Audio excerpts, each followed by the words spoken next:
Usa ka lola sa barangay Wangan, Davao City nga nagsaulog sa iyang ika-usa ka gatos nga birthday. Ang gihatagan og pasidungog sa gobyerno. Ang iyang sekreto sa taas nga kinabuhi atong sayron sa report ni Argil Relator. We'll meet again there, and my darling, till we do, you are always in my heart.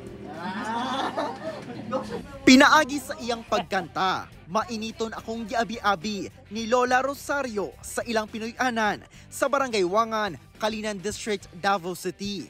Si Lola Rosario bag-uhay lang nakadawat og pasidungog gikan kang Pangulong Bongbong Marcos sa iyang pagsaulog og ika-usa ka gatos nga birthday.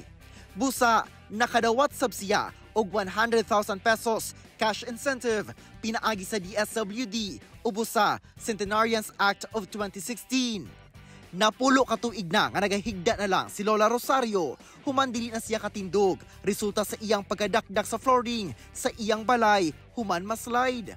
Apan, luyo pa man sa iyang sitwasyon, abtik gihapon ang panghuna-huna. Istoryador kaayo, o klaro pa ang pangdungog ni Lola. Gani, malipay matud pa siya kung dunay mubisita kaniya. Sa iyang mga pahiyom ug katawa, tataw ang malipayon ni Lola Rosario. Usa matud pa kini sa iyang sekreto sa taas ng kinabuhi. Ang mag-apo ko na Ginoo, ihana na ito ato kinabuhi. Ang Ginoo, ang ihana ko ang kinabuhi, kasi kalag. Ihana na Ginoo. Gisaysay sab ni Lola nga sa iyang kabataan, matinahuron gayud sila sa ilang mga ginikanan. Ang batasan nga ayang sundon sa mga kabataan sa karon nga henerasyon. Ang tanang mga kabataan sa una, manadukol ka sa ginikanan. Dili ka dyan mo, tawgon ka, kuyaw na kayo tawgon ta. Karon, ang iyang mga anak ug ubang kabanay ang nagaatiman kaniya. Kanan man luoy po, di ay maatiman. Ano siya?